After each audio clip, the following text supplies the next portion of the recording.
সামনে রমাদান মাস। রমজান মাস আসলে আমরা মাশাআল্লাহ পরিপূর্ণ মুসলিম হওয়ার চেষ্টা করি, কিন্তু সারা বছর এটা ধরে রাখতে পারি না। রমজান মাসে যে নামাজ পড়ে না সেও মসজিদে যায়। দেখা যায় যে জুমার নামাজও পড়ে না, ও তারাবির নামাজ পড়তে যায় কি না? ওই দিন গিয়ে বলে এসি দেন, ইমাম সাহেব এসি অন করেন, তাই না? সারা বছর তো আসে নাই। ওই দিন গিয়ে ইমাম সাহেব এসি বন্ধ কেন, এই মুয়াজ্জিন সাহেব ফ্যান দেন।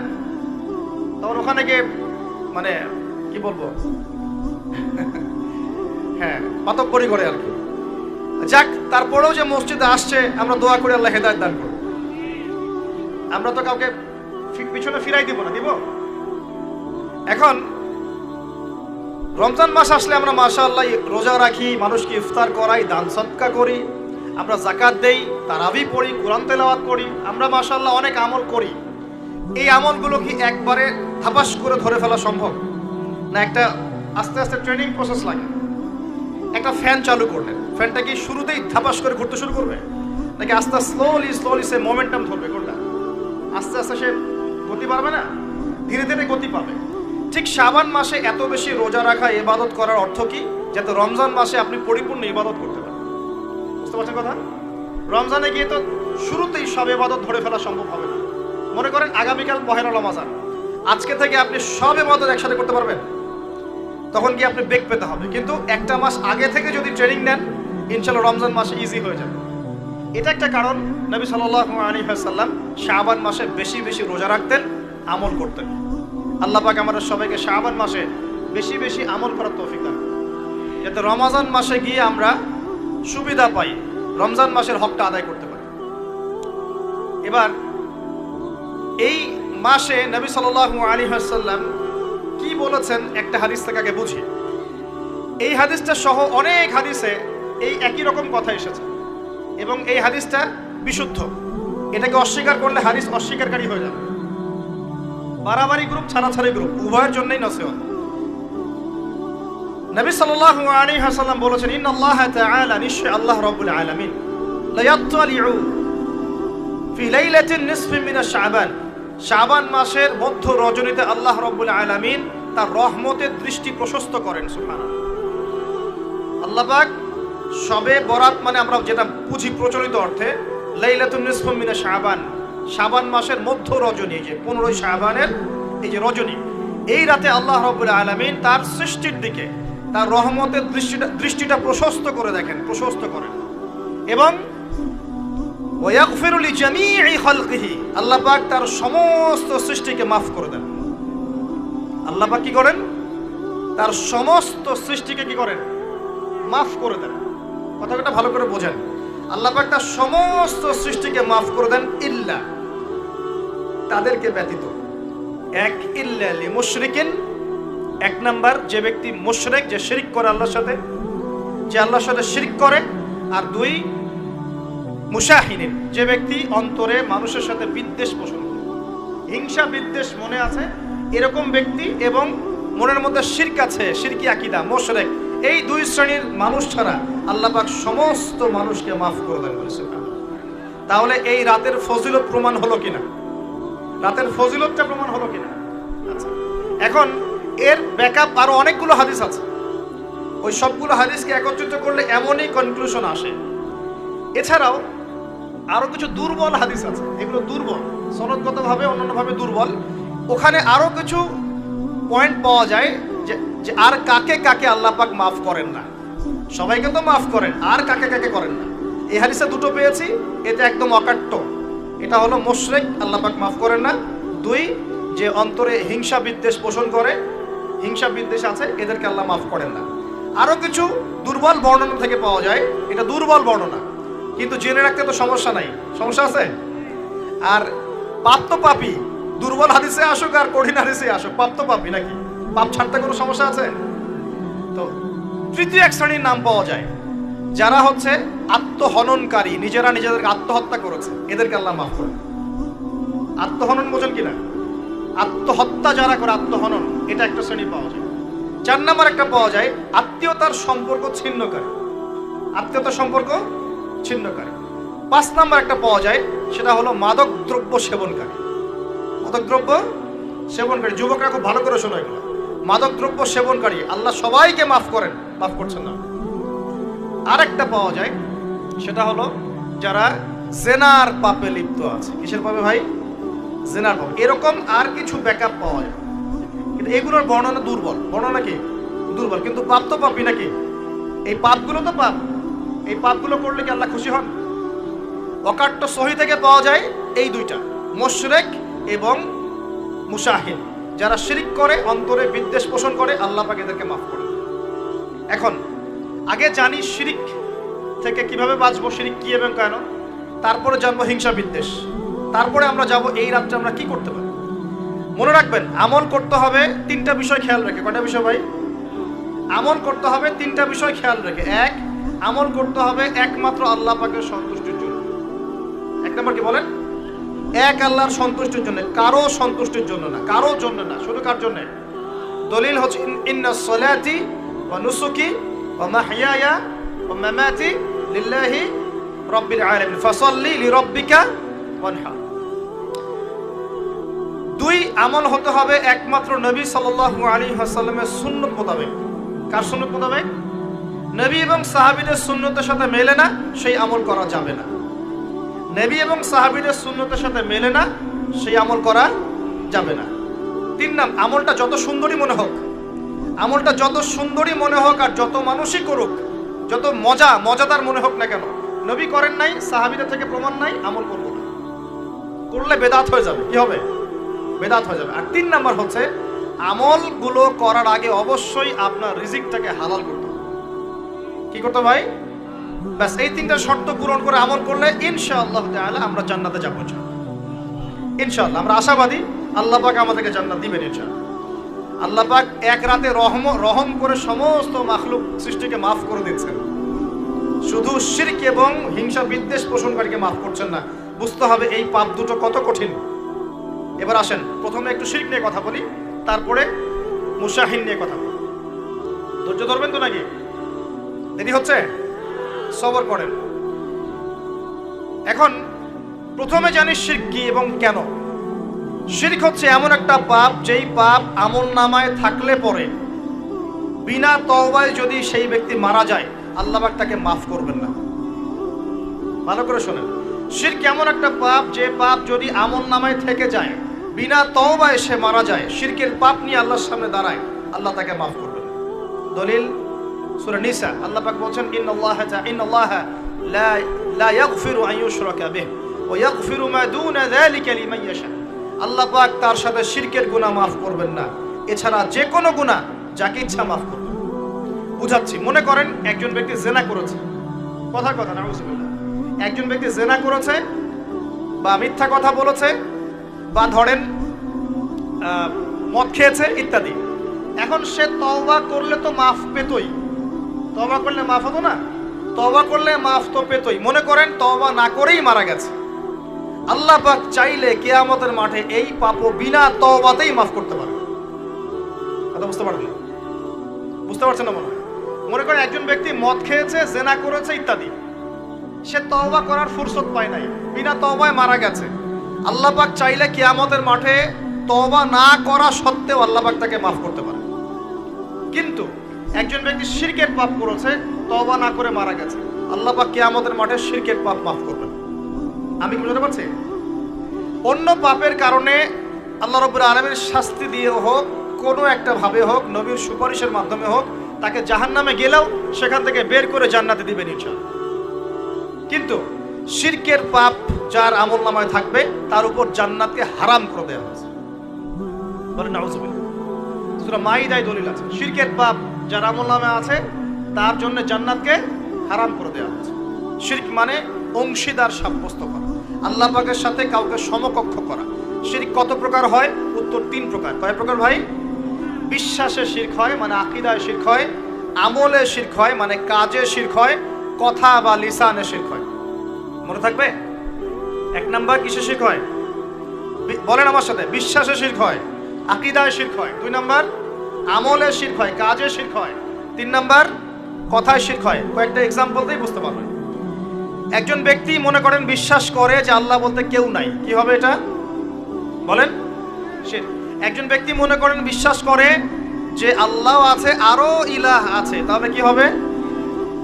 কেউ যদি বিশ্বাস করে আল্লাহর সন্তান আছে, কি হবে?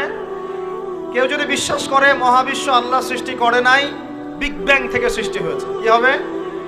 কেউ যদি বিশ্বাস করে আল্লাহ মানুষকে সৃষ্টি করে নাই, মানুষ বানর থেকে হয়েছে, কি হবে? আচ্ছা, বিশ্বাসগত সে কেউ যদি মনে করে আল্লাহ ছাড়া অমুকে আমার সন্তান দিতে পারে, কি হবে? কেউ যদি বিশ্বাস করে যে আল্লাহকে পাওয়ার জন্য আমাকে মাধ্যম ওসিলা পূজা করতে হবে, তাহলে কি হবে?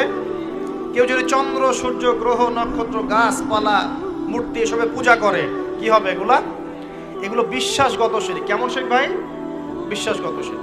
2 নম্বর আসেন আমলগত কাজগত শিরক। কেমন? মনে করেন সেজদা করতে হয় কার জন্যে? কেউ যদি এখন কবরে গিয়ে সেজদা করে, কি হবে? আল্লাহর জন্য সেজদা করতে হয় না কবরে সেজদা করতে হয়? সেজদা কার জন্যে? আচ্ছা, তাহলে শিরক হবে। কুরবানি কার জন্য করতে হয়? কেউ যদি এখন মনে করেন জিনকে সন্তুষ্ট করার জন্য কুরবানি করে দিল, কি হবে? এখনকার যুগে কিন্তু বহু মানুষ জিনের উপাসনা করে। এখনকার যুগে বহু মানুষ জিনের উপাসনা করে। আর জিন বলে একটা জাতি আছে আমাদের সাথে চলাফেরা করে, আমরা দেখতে পারি না। আমরা কি সব দেখতে পারি? আমরা কি সব জানি? আমরা তো আমাদের আত্মাকেই দেখতে পারি না। এ তো ঘুমাই গেছেন, আত্মা চলে গেছে, দেখতে পারছেন? আর আমরা কি জানি? আমরা কতটুকু জানি আগামীকাল কি হবে আপনার সাথে, বলেন দেখি? কেউ জানে? আমাদের জ্ঞান কত ক্ষুদ্র, বুঝতে পারলাম। আগামীকাল কি হবে তাই জানি না, আমার আত্মাকেও চোখে দেখি না। আর আমি যদি দাবি করি এখন আমি সব জানতাম, তাহলে কি হবে? অতএব জিন জাতি আমাদের মধ্যেই আছে কি নাই? ওমা খলাকতুল জিন্না ওয়াল ইনসা ইল্লা লিয়াবুদুন। আমি জিন আর মানুষকে শুধুমাত্র আমার ইবাদত করার জন্যই সৃষ্টি করেছি। আল্লাহ পাক আমাদের সবাইকে আল্লাহ পাকের সত্য বোঝার তৌফিক দান করুন।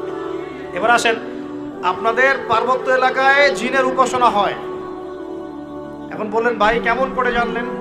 যত তান্ত্রিক মান্ত্রিক কবিরাজ জাদুকর সব এই পাহাড়ি এলাকায় ঘুরে বেড়াচ্ছে এখন। এবং চোখ কান খোলা রাখলে আপনারাও বুঝতে পারবেন, জিনের উপাসনা করলে অনেক কিছু ভেলকিবাজি দেখানো যায়। জিনকে আল্লাহ পাক কিছু ক্ষমতা দিয়েছেন। জিন অনেক দূর থেকে দেখতে পারে।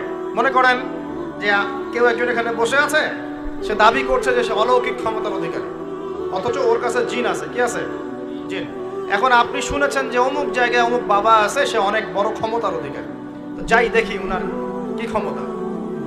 এখন আপনি রাস্তায় আসছেন, তার সেই জিন তো আগেই দেখতে পাচ্ছে আপনি আসছেন দূর থেকে, সে আগে খবর দিল আসতেছে মক্কেল, ওই যে মক্কেল আসতেছে। এখন সে বলল যে ওই ব্যক্তির সাথে যে জিন আছে ওর সাথে কানেকশন করো। সবার সাথে একটা জিন আছে না? আছে কি নাই? একটা করে জিন শয়তান আছে না সবার সাথে? 2 জন ফেরেশতা, 1 জন জিন সবার সাথেই আছে, আছে কি নাই? আপনার জিন জানে আপনার সাথে অতীতে কি হয়েছিল? জানে তো। আপনার জিন আপনার সাথে আছে না শুরু থেকে? তাহলে আপনি 1 মাস আগে কি করেছেন আপনার জিন তো জানে। ও ভবিষ্যৎ জানে না কিন্তু অতীত তো জানে। ও তো ভবিষ্যৎ জানে না কিন্তু অতীতে আপনি কি করেছেন ও তো জানে না? এখন এ ওর সাথে এই কারিনের সাথে যোগাযোগ করছে। এ ওকে বলছে এই তো 1 মাস আগে অমুক মেয়ের পিছনে দৌড়াইছিল, এই 1 মাস আগে অমুক একটা মেয়ের পিছনে দৌড়াইছে, ওই মেয়েকে পাওয়ার খুব চেষ্টা করছে। এ তো 1 মাস আগে ব্যবসায়ী কাজ করছে, এই তো 1 মাস আগে ওই কাজ করছে। এখন আপনি হেঁটে হেঁটে আসলেন, এদিকে খবর পাস করা শেষ, এসে বললেন বাবা আপনার কি ক্ষমতা, আমি আপনার ক্ষমতার নিদর্শন দেখতে চাই। সেই বাবা এখন বলছে যে তুই তো সেই ব্যক্তি না, তোর নাম অমুক না, আপনি তো ভেবাচাকা খেয়ে গেলেন। হ্যাঁ তাই তো, আমার নাম তো অমুক। তুই তো 1 মাস আগে এই মেয়ের পিছনে ঘুরছিস না? হ্যাঁ তাই তো, আপনি কেমন করে জানলেন? তুই 1 মাস আগে এই কাজ করছিস না? তাই তো, আপনি কেমন করে জানলেন? আপনার তো চোখ একদম আসমান উঠে গেল। বাপরে বাপ, সে তো আমার অতীতের সব বলে দেয়, সে তো আমার অতীতের সব বলে দেয়। তুই অমুক জায়গায় এটা পাপটা করছিস না, তুই এই জায়গাটা লুকায় রাখছিস না, ব্যাস আপনার মাথা খারাপ। জিনের উপাসনা করে মানুষ অনেকেই। আর জিনরা কি করে, অনেক সময় আসমানের কাছে যায় সংবাদ নেওয়ার জন্য। সূরা মুলক পড়েন, সূরা মুলকের 1ম পৃষ্ঠা পড়েন। আল্লাহ পাক ওদেরকে তাড়ানোর জন্য আসমানের মধ্যে এই উল্কাপিণ্ড নক্ষত্র নিক্ষেপ করেন। রুজুমান লিশ-শায়াতিন, আল্লাহ বলেছেন এই নক্ষত্রগুলা আমি রুজুমান লিশ-শায়াতিন, শয়তানদেরকে তাড়ানোর জন্য রেখেছি। সুবহানাল্লাহ। পৃথিবীতে অনেক কিছুই ঘটে আমরা খালি চোখে বুঝতে পারি না। এখন কেউ যদি জিনের উপাসনা করে, জিনকে সন্তুষ্ট করার জন্য এই কুরবানি করে, তাহলে কি শিরক হবে কিনা? সেজদা কার জন্য? অন্য কারোর জন্য করলে কি হবে? কুরবানি কার জন্যে? অন্য কারোর জন্য করলে কি হবে? কার নামে কসম করতে হয়? যদি অন্য কারো নামে কসম করি, এই যে এখন বাপের নামে কসম, মায়ের নামে কসম করেন কেন? কসম করা যাবে না এভাবে। মান হালাফা বিগাইরি ইসমিল্লাহি ফাকাদ কাফার, কেউ যদি আল্লাহ ছাড়া অন্য কারো নামে কসম করে সে কুফরি করবে। যদি কসম করতেই হয় আপনাকে আল্লাহরই কসম করতে হবে। যদি কসম করতে হয় কার কসম করবেন? আর আল্লাহর কসম করে কি মিথ্যা বলতে পারবেন? মিথ্যা বললে তখন কাফারা দেওয়া লাগবে। আচ্ছা, কাফারা কি? সবচেয়ে সহজ কাফারা হচ্ছে 3টা রোজা রাখা। কয়টা রোজা? 3টা। আচ্ছা আমরা যাই। এখন কসম করব আল্লাহর জন্য, দোয়া করেন কার কাছে? দোয়া কার জন্য? এখন যদি অন্য কারোর কাছে দোয়া করা শুরু করি, সন্তানকে দিবে, অন্য কারোর কাছে চাওয়া শুরু করি, মনে করেন আপনার রোগ ব্যাধি দেওয়ার ভালো করার মালিককে যদি এখন আপনি একটা আংটি পরে মনে করেন এই আংটি আপনার রোগ ভালো করবে, কি হবে? শিরক হবে কি না? এরকম অগণিত কাজের শিরক আমরা করছি। আল্লাহ পাক আমাদের শিরক থেকে বাঁচান। ভবিষ্যতের মালিককে, সময়ের মালিককে, ভবিষ্যৎ কে জানে? রাস্তায় টিয়া পাখি দেখে ভাগ্য পরীক্ষা করছে, ও কি ভবিষ্যৎ বলতে পারবে? কিন্তু ওখানে গিয়ে হাত দেখান, শিরক হবে না? রাশিফল দেখা যায়, রাশিফল কি? রাশিফল আজকে তোমার দিনটা কেমন যাবে, কালকে তোমার দিনটা কেমন যাবে, আছে না? তো এগুলো বিশ্বাস করলে কি হবে? এরকম পদে পদে শিরকে নিমজ্জিত আছে। এগুলো তো গেল আমলগত শিরক, আরো অনেক শিরক আছে। আমাদের কথার মধ্যেও শিরক হয়। কিসের মধ্যে? কথার মধ্যে। যেমন আমরা বলি ডাক্তার ভালো ছিল, না হলে রোগীকে বাঁচানো যেত না, বলি কি না? অনেকে বলি না? শিরক হবে। কেউ যদি বলে যে ড্রাইভারটা ভালো ছিল, না হলে গাড়ি নির্ঘাত অ্যাক্সিডেন্ট করতো, কি হলো কথায়? আরেকটা বিষয় আছে, আমরা অনেক সময় ইবাদত করি মানুষকে দেখানোর জন্য। সবাই বড় দানবীর বলবে, আমাকে নামাজি বলবে, এটাও কি? এটাও শিরক। কথার মধ্যে আর অনেক শিরক করি। সার্বভৌম ক্ষমতার মালিককে, তাবারাকাল্লাযী বিয়াদিহিল মুলক, সার্বভৌম ক্ষমতার মালিককে আমরা যদি মনে করি আমরাই সার্বভৌম ক্ষমতার মালিক, কি হবে? শিরক হবে না? এরকম প্রচুর শিরকে আমরা নিমজ্জিত আছি। সবচেয়ে বড় যে শিরকটা এখনকার বিশ্বে চলছে সেটা হলো আল্লাহ পাকের হালালকে আমরা হারাম করে নিচ্ছি, আল্লাহর হারামকে হালাল করে নিচ্ছি। করছে কি না? বুঝতে পারছেন না মনে হয়। মাদক দ্রব্য কি হালাল না হারাম? আমরা অনেক সময় হালাল করে নিয়েছি, নাই? জেনা হারাম না হালাল? আমরা এখন জেনাকে প্রমোট করছি, উস্কে দিচ্ছি। সমকামিতা হালাল না হারাম? এই সমকামিতার ব্যাধি ছড়িয়ে পড়েছে এখন সমাজের রন্ধ্রে রন্ধ্রে, পড়েছে না? এদেরকে আল্লাহ পাক এমন শাস্তি দিবেন যে শাস্তি আল্লাহ পাক কুল কায়নাতে কাউকে দেন নাই। কেমন শাস্তি দিবেন? কওমে লূতকে আল্লাহ রাব্বুল আলামিন মাটি থেকে উপরে উঠিয়ে আকাশ থেকে পাথর বর্ষণ করে থেতলে দিয়ে আবার মাটিতে দাফন করে দিয়েছে কওমে লূতকে। আল্লাহু আকবার। এই শাস্তি অপেক্ষা করছে এদের জন্য। সুদ হালাল না হারাম? আমরা কি এটাকে জায়েজ করে দিচ্ছি কিনা, খাচ্ছে কিনা? এই বিশ্বের সবচেয়ে বড় একটা সমস্যা চলছে, আল্লাহ পাকের হারামকে আমরা হালাল করছি, হালালকে হারাম করে দিচ্ছি। এটাও শিরক। এখন আল্লাহ পাক যে বলছেন সবাইকে মাফ করে দিবেন, আল্লাহ পাক শিরক যে করে তাকে মাফ করবেন না। এখন বলেন কত % মানুষ মাফ পাবে? এই পাপগুলো কত মানুষ করছে? সবাই করছে না? মোটামুটি সবাই মোটামুটি শিরক করছে। আমরা আল্লাহ পাক আমরা সবাইকে শিরকের পাপ থেকে বাঁচিয়ে রাখুন। এর পাশে একটা শিরক আছে রিয়া বা গোপন শিরক, লোক দেখানো আমল, এটাও গোপন শিরক। আর এক শ্রেণী। আচ্ছা, এখানে একটা কথা বলে রাখি, এই শিরকগুলো থেকে বেঁচে থাকলে কি হবে? শিরক থেকে বেঁচে থাকলে আপনার আমলনামায় যদি আসমান জমিন সমান গোনাও থাকে, আল্লাহ পাক সমস্ত গোনা মাফ করে দিবেন ইনশাআল্লাহ। মনে করেন একজন ব্যক্তির আমলনামায় জেনা, সুদ, ঘুষ, হাবি জাবি দুনিয়ার পাপ দিয়ে ভর্তি, কিন্তু কোনো একটা কারণে বা কোনো একভাবে তার আমলনামায় শিরকের কোনো গোনা নাই, শিরক করে নাই, ইনশাআল্লাহু তাআলা কোনো না কোনো ওসিলায় হলেও আল্লাহ পাক তাকে কিয়ামতের মাঠে মাফ করে দিবেন ইনশাআল্লাহ। একটা হাদিস বললেই যথেষ্ট হবে, তারপরে সামনে যাব। রাসূল সাল্লাল্লাহু আলাইহি ওয়াসাল্লামকে আল্লাহ পাক মেরাজের রাতে ওয়াদা করেছেন। কোন রাতে ভাই? মেরাজের রাতে ওয়াদা করেছেন, হে মুহাম্মদ সাল্লাল্লাহু আলাইহি ওয়াসাল্লাম, তোমার উম্মতের মধ্যে যে কোনো ব্যক্তি যত বড়ই পাপ করুক না কেন, আসমান জমিনের সমানও যদি পাপ করে আমার সামনে দাঁড়ায়, কিন্তু তার আমলনামায় শিরকের পাপ নাই, আমি আল্লাহ তার সামনে আসমান জমিন সমান ক্ষমা নিয়ে হাজির হব ইনশাআল্লাহ, মানে সে মাফ পেয়ে যাবে। অতএব শিরক মুক্ত আমল করতে পারলে ইনশাআল্লাহ এই নিসফ মিনা শাবান, লাইলাতুন নিসফ মিনা শাবান, এই শবে বরাত যেটা আপনারা বলছেন, এই রাতে আল্লাহ পাকের ক্ষমা আমরা পেয়ে যাব ইনশাআল্লাহ। শিরক মুক্ত আমল করতে পারলেই ক্ষমা হবে ইনশাআল্লাহ। আল্লাহ পাক আমাদের সবাইকে শিরক থেকে বেঁচে থাকার তৌফিক দান করুন।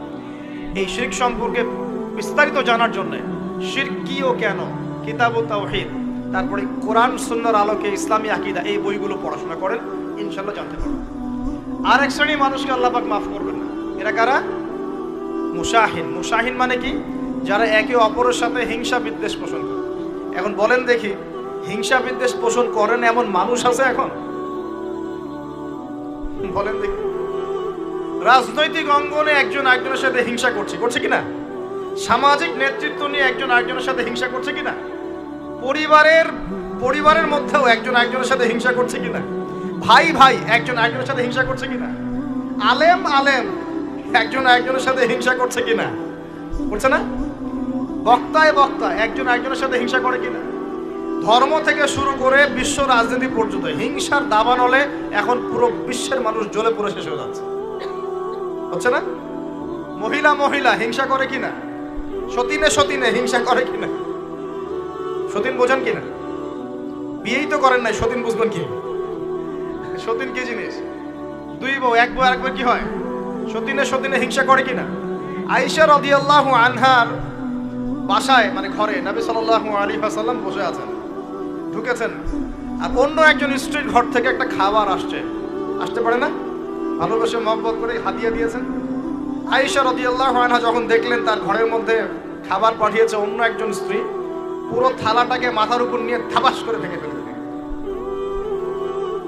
তো রাসূলুল্লাহ সাল্লাল্লাহু আলাইহি ওয়াসাল্লাম মুচকি হাসছেন, আর উপস্থিত হয়তো আরো দু একজন ছিলেন, তাদেরকে বলছেন তোমাদের মা রাগ করেছে। তিনি নিজেই হাতে সেগুলো তুললেন, সব ভাঙাচোরা পিসগুলো নিজে তুলে রেখে দিয়ে ভালো থালা বাটিগুলো হাদিয়া পাঠালেন ওই স্ত্রীর ঘরে, যে ঘর থেকে খাবার এসেছে। এইভাবে ডিল করতে হয়। আর রাসূল সাল্লাল্লাহু আলাইহি ওয়াসাল্লাম তখন রাগ হন নাই, কেন এই কাজ করলা? আরেকদিন আয়েশা রাদিয়াল্লাহু আনহা একটা কথা বলে ফেলেছেন। নবী সাল্লাল্লাহু আলাইহি ওয়াসাল্লাম তার কোন এক স্ত্রীর কাছ থেকে এসেছেন। আয়েশা রাদিয়াল্লাহু আনহা বলছেন, আপনি তার কথা কিভাবে স্মরণ করেন? সে তো একটু খাটো, এরকম একটা কথা বলেছেন, সে তো একটু খাটো, একটু বেটে। আয়েশা রাদিয়াল্লাহু আনহাকে আমাদের নবীজি বলছেন, শোনো, তুমি এমন একটা কথা বলেছো, আমাদের সবার জন্য হেদায়েত আছে, তুমি এমন একটা কথা বলেছো, এই কথাটা যদি সমুদ্রের সাথে মিশিয়ে দেওয়া হয়, পুরো সমুদ্রের পানি দূষিত হয়ে যাবে। বলি নাউযুবিল্লাহ। এই যে এতটুকু কথা, যে সে তো একটু খাটো ইয়া রাসূলুল্লাহ, এই যে এতটুকু কথা, খালি এই যে অত কালো, কত অমুক, কত তমুক, কত গরিব, কত কৃষক, কত ছোট লোক, কত এই যে রিক্সাওয়ালা, আমরা কথা বলি না এগুলা? আমাদের এগুলো কথা আছে না সমাজে? এগুলো বলার সাথে সাথেই এটা এমন পাপ হয়ে যায়, সাগরের মধ্যে এই পাপ মিশিয়ে দিলে সাগরের পানি নষ্ট হয়ে যাবে। নাউযুবিল্লাহ। এরকম হিংসা বিদ্বেষ মনে থাকলে তাজকিয়া পাওয়া যায় না। তাজকিয়া মানে আত্মশুদ্ধি। তো এখানে এটা স্বভাব সুলভ, মানুষের মধ্যে এসে যায়, আসে কিনা? আসে না? এই সবে লাইলাতুন নিসফ মিনা শাবানের হাদিসগুলোর মধ্যে একটা হাদিসে আসছে, সনদের কথা আমি বলছি না, আমি প্রসঙ্গটা বলছি, যে আয়েশা রাদিয়াল্লাহু আনহা বলছেন, আমি ঘুম থেকে উঠে দেখি রাসূল সাল্লাল্লাহু আলাইহি ওয়াসাল্লাম নামাজ পড়ছেন। কি পড়ছেন? নামাজ, তার ঘরে নামাজ পড়ছেন। নামাজে এত লম্বা সেজদা করছেন যে আমার কাছে মনে হলো নবী মনে হয় ইন্তেকাল করেছেন। নাউযুবিল্লাহ। তারপরে আমি তাকে তার বুড়ো আঙ্গুল ধরে নাড়া দিলাম। নবী সাল্লাল্লাহু আলাইহি ওয়াসাল্লাম তাড়াতাড়ি নামাজ শেষ করলেন, শেষ করে বললেন, আজকের রাত এমন একটা রাত, এই রাতে আল্লাহ রাব্বুল আলামিন তার অসংখ্য বান্দাকে মাফ করে দেন। এরপর তিনি আবার ঘুমিয়ে গেলেন, আয়েশা রাদিয়াল্লাহু আনহা। এবার উঠে বলছেন, আমি দেখলাম যে নবী সাল্লাল্লাহু আলাইহি ওয়াসাল্লাম আমার ঘরে নাই। তখন তিনি বলছেন, আমার মনের মধ্যে তখন ওই মানে ফিলিংস আসলো, যেটা মেয়েদের মধ্যে স্বভাব সুলভ চলে আসে। আমি মনে করলাম যে রাসূলুল্লাহ সাল্লাল্লাহু আলাইহি ওয়াসাল্লাম কি অন্য কোনো স্ত্রীর ঘরে চলে গেলেন আমাকে ছেড়ে। তখন আমি চাদর মুড়ি দিয়ে তাকে পিছু নেওয়া শুরু করলাম। পিছে গিয়ে দেখলাম রাসূল সাল্লাল্লাহু আলাইহি ওয়াসাল্লাম ওই জান্নাতুল বাকি বলি না আমরা, বাকিয়া গারকাত, মদিনায় মসজিদ নববীর পাশে কবরস্থান আছে না, ওই কবরস্থানে নবী সাল্লাল্লাহু আলাইহি ওয়াসাল্লাম দাঁড়িয়ে মাইয়াতের জন্য দোয়া করছেন। সুবহানাল্লাহ। আয়েশা রাদিয়াল্লাহু আনহা গিয়ে দাঁড়ালেন, নবীজি বললেন, তুমি কি মনে করছো আমি তোমার সাথে প্রতারণা করছি, আমি তোমার হক নষ্ট করব?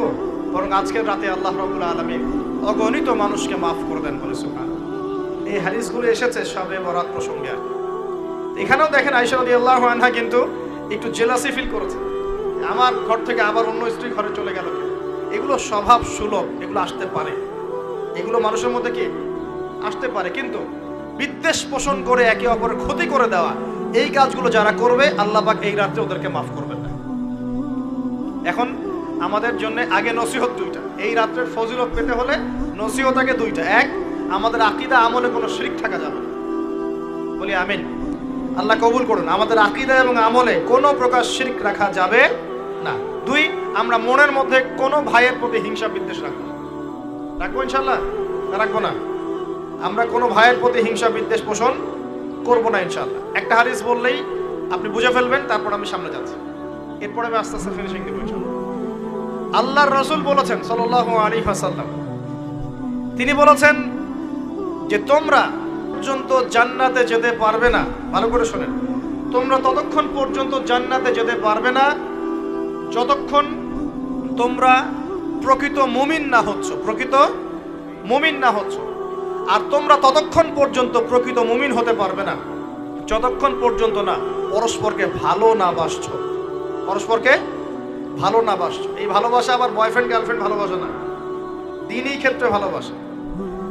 আর আমি কি তোমাদেরকে জানিয়ে দিব কি করলে তোমরা পরস্পরকে ভালোবাসতে পারবে? সাহাবীরা বলছেন, অবশ্যই বলুন ইয়া রাসূলুল্লাহ। নবীজি বলছেন, তোমরা একে অপরকে সালাম দেওয়ার অভ্যাস করো, ইনশাআল্লাহ তোমরা একে অপরকে ভালোবাসতে পারবে। ইসলামের সৌন্দর্য দুটা, কয়টা ভাই? বেশি বেশি মানুষকে সালাম দেয়া এবং মানুষকে খাবার খাওয়ানো। কি খাওয়ানো? আরেকটা মনে রাখবেন, কিয়ামতের আগে আগে মানুষ বাছাইকৃত মানুষকে সালাম দিবে, সবাইকে সালাম দিবে। চলছে কিনা সমাজে? কিয়ামত দূরে না কাছে? এটা আজকে আলোচনার টপিক না, নাহলে আমি বলতাম যে কতগুলো আলামত আপনি দেখতে পাবেন। এখন আমরা বুঝতে পারলাম এই রাতের ফজিলত আছে, আছে কি নাই? এই রাতের ফজিলত কি? আল্লাহ পাক এই রাতে অগণিত বান্দাকে মাফ করে দিবেন ইনশাআল্লাহ। তবে কোন কোন মানুষকে মাফ করবেন না? এক নম্বর যারা মুশরিক বা শিরক করে, দুই নম্বর যারা একে অপরের প্রতি কি বলেন মুশাহিন, বিদ্বেষ, হিংসা বিদ্বেষ পোষণ করে। এই দুই শ্রেণীর মানুষের অন্তর্ভুক্ত হওয়া থেকে আল্লাহ আমাদেরকে বাঁচাক, আমিন। এরপরে দুর্বল হাদিসগুলো বা যেগুলো একদম দুর্বল সনদের, সেগুলোর মধ্যে অতিরিক্ত এসেছে আত্মীয়তার সম্পর্ক ছিন্ন করলে মাপ পাচ্ছে না, আত্মহত্যা করলে মাপ পাচ্ছে না, জেনা করলে মাপ পাচ্ছে না, মাদকদ্রব্য সেবন করলে মাপ পাচ্ছে না। এই পাপগুলো থেকেও আল্লাহ পাক আমাদেরকে বাঁচিয়ে রাখুন বলি আমি। এখন কিভাবে এই রাতে আমরা ইবাদত করব জানো দরকার কিনা? তার আগে ইবাদত কবুলের কয় শর্ত বলেছে? 3। আল্লাহর সন্তুষ্টির জন্য হতে হবে, নবীর সুন্নাহ মাফিক হতে হবে, এবং 3 নাম্বার হচ্ছে হালাল রিজিক থাকতে হবে, হারাম খেয়ে ইবাদত করা যাবে না। এখন আসেন, কোন হাদিসের মধ্যে স্পেসিফিকলি বলা নাই যে এই রাতে এই এই এই এই ইবাদত করতে হবে, কোন হাদিসের মধ্যে পাওয়া যায় না। কথা বোঝার চেষ্টা করুন। যেমন লাইলাতুল কদর সম্পর্কে বলা হচ্ছে না, যে লাইলাতুল কদরে যারা কিয়াম করবে, রাত দিনে সিয়াম রাখবে, রাতে কিয়াম করবে, কোরআন তেলাওয়াত করবে, কোরআন দিয়ে কিয়াম করবে, আল্লাহ ওদেরকে মাফ করে দিবেন। একটা আমল দেওয়া আছে লাইলাতুল কদরে, নবী সাল্লাল্লাহু আলাইহি ওয়াসাল্লাম যা করতেন সেগুলোর মধ্যে আমল দেওয়া আছে। এই নিসফু মিনা শাবানের মধ্যে স্পেসিফিকলি এভাবে হাদিসের মধ্যে উল্লেখ করা নাই এই এই এই এই আমলগুলো করো, কিন্তু খুঁজে খুঁজে আমাদেরকে বের করতে হয়। খুঁজে খুঁজে কেমন? নবী সাল্লাল্লাহু আলাইহি ওয়াসাল্লাম দোয়া করছিলেন মৃতদের জন্য, করছিলেন না? তাহলে এটা একটা আমল পাওয়া গেল। নবী সাল্লাল্লাহু আলাইহি ওয়াসাল্লাম নামাজে ছিলেন সেজদারত অবস্থায়, ওই যে আয়েশা রাদিয়াল্লাহু আনহা টোকা দিলেন, দিয়ে বললেন আমি ভাবছিলাম তার ইন্তেকাল হয়ে গেছে কিনা, তার মানে বুঝলাম যে আপনি নামাজ পড়তে পারেন। এরপরে আল্লাহ পাকের কাছে ক্ষমা চাইতে পারেন, কারণ এই মাসে আল্লাহ পাক আপনাকে এই রাতে আল্লাহ আপনাকে ক্ষমা করবেন, এই রাতে আল্লাহ ক্ষমা করবেন। এখন এটাকে বলা হয় প্রশস্ততা। ব্যক্তিগতভাবে এখানে আপনাকে প্রশস্ত ইখতিয়ার দেয়া হয়েছে, ব্যক্তিগতভাবে আপনাকে আল্লাহ পাক তার রাসূলের মাধ্যমে এই শরীয়তে এই রাতের আমলের জন্য একটা প্রশস্ত ইখতিয়ার দিয়েছেন। আপনি রাসূল সাল্লাল্লাহু আলাইহি ওয়াসাল্লামের সুন্নাহ মাফিক যে কোনো ভালো কাজ করতে পারেন, কিন্তু নির্দিষ্ট করে আপনাকে দেওয়া হয় নাই যে আপনাকে 100 রাকাতই পড়তে হবে, আপনাকে 200 রাকাতই পড়তে হবে, আপনাকে 10 রাকাতই পড়তে হবে, আপনাকে 1 খতমই দিতে হবে। এরকম নির্দিষ্ট করে আপনাকে কিছু দেওয়া হয়। আপনি এখন চাইলে সুন্দর করে ওযু করলেন, ওযু করে মাশাআল্লাহ আতর খুশবু ব্যবহার করতে পারেন, করে সুন্দর জামা পরলেন, পরে আপনি আল্লাহর স্মরণে নামাজ আদায় করলেন। এখন ফরজ নামাজ আগে না নফল আগে? ফরজ আগে না নফল আগে? এই আমলগুলো ফরজ না নফল? এগুলো নফল। আগে তো ফরজ পড়তে হবে নাকি? 5 ওয়াক্ত ফরজ নামাজ তো আগে, তারপরে আপনি নফলে আসেন। আমাদের জীবনে কোনটার গুরুত্ব সবচেয়ে বেশি? ফরজ ঠিক না থাকলে নফল দিয়ে কাজ হবে? তো ফরজ ঠিক করার পরে আপনি এখন অতিরিক্ত আমল করার চেষ্টা করছেন, সুন্দর কাপড় চোপড় পরেছেন, আপনি মাশাআল্লাহ পাক পবিত্র হয়েছেন, আতর খুশবু ব্যবহার করেছেন, আপনি নীরবে নিভৃত আল্লাহকে ডাকছেন নামাজের মতো, লম্বা করে সুন্দর করে নামাজ পড়ছেন, আপনি একটু কোরআন তেলাওয়াত করছেন, আলহামদুলিল্লাহ। আপনি এই রাতে মৃতদের জন্য দোয়া করলেন, নিজের জন্য দোয়া করলেন, পরিবারের জন্য দোয়া করলেন, আপনি তাসবিহ তাহলিল করলেন, যদি আপনাকে আল্লাহ সামর্থ্য দেন আপনি কিছু দান সাদাকা করেছেন, আপনি বিভিন্ন রকম ভালো কাজে আপনি নিজেকে মানে এঙ্গেজ রাখতে পারেন, নিজেকে বিভিন্ন ভালো কাজে আপনি নিজেকে সম্পৃক্ত রাখতে পারেন। এভাবে আপনি রাতটাকে একটা উৎসাহে পার করতে পারেন। কিন্তু আমরা যে ঘটা করে অনেকগুলো কাজ করি না, ঘটা করে হালুয়া রুটি সামাই টামাই এই সেই আলোকসজ্জা অমুক তমুক দল বেঁধে কবরস্থান, এই আমলগুলো নবী এবং সাহাবীদের থেকে প্রমাণ হয় না। আমি কি বুঝাতে পারছি? আমল করতে আপনাকে নিষেধ করা হয় নাই, কিন্তু বাড়াবাড়ি করবেন না, ছাড়াছাড়ি করবেন, মধ্যমপন্থী থাকেন। ব্যক্তিগতভাবে আপনি আপনার মতো করে আমল করতে পারেন, আপনাকে ইখতিয়ার প্রশস্ততা দেওয়া হয়েছে। আপনি একটু নামাজ পড়েন, একটু তেলাওয়াত করেন, একটু জিকির করেন, দোয়া করেন, আপনি আল্লাহর কাছে চেয়ে নেন। আরেকটা হাদিস আছে, এই রাতে আল্লাহ রাব্বুল আলামিন প্রথম আসমানে নেমে আসেন। সুবহানাল্লাহ। আল্লাহ পাক কেমন করে নেমে আসেন এটা আমাদের ব্যাখ্যার বাইরে, এটা সত্তাগতভাবে না, আল্লাহ পাকের রহমত নেমে আসেন। আল্লাহ পাক আহ্বান করতে থাকেন, কে আছে আমার কাছে কিছু চাইবে আমি তাকে দিব, কে আছো আমার কাছে ক্ষমা চাইবে আমি মাফ করে দিব, কে আছো আমাকে ডাকবে আমি তার ডাকে সাড়া দিব। সুবহানাল্লাহ। আল্লাহ পাক এই পুরো রাত বলতে থাকেন। একটা কথা মনে রাখবেন, এভাবে কিন্তু আল্লাহ পাক প্রত্যেক রাতেই বলতে থাকেন, শুধু এই একটা রাতেই নয়, প্রত্যেক রাতেই আল্লাহ পাক বলতে থাকেন। কিন্তু এই রাতে স্পেশালি আল্লাহ পাক অগণিত মানুষকে মাফ করে দিবেন ইনশাআল্লাহ। তো আমরা আল্লাহর কাছে দোয়া করি, আল্লাহ পাক আমাদের সবাইকে যেন সুস্থতার সাথে শাবান মাসে বেশি বেশি রোজা রাখার তৌফিক দান করেন, এবং যে আমলগুলো সুন্নাহ সম্মত, এই সুন্নাহ সম্মত আমলগুলো আল্লাহ আমাদের করার তৌফিক দান করেন। বাড়াবাড়ি পর্যায়ে চলে যাবেন না, একবার ছাড়াছাড়ি পর্যায়ে চলে যাবেন না, মধ্যমপন্থী থাকেন। রাতের ফজিলতটাকে আল্লাহর কাছে চেয়ে নেন, এবং আল্লাহর কাছে মাফ পাওয়ার জন্য যে পাপগুলোকে ছাড়তে হবে, যেমন শিরক, হিংসা বিদ্বেষ ইত্যাদি ইত্যাদি, এই পাপগুলোকে ছেড়ে দিয়ে আল্লাহর কাছে নিজেকে প্রমাণ করার চেষ্টা করি।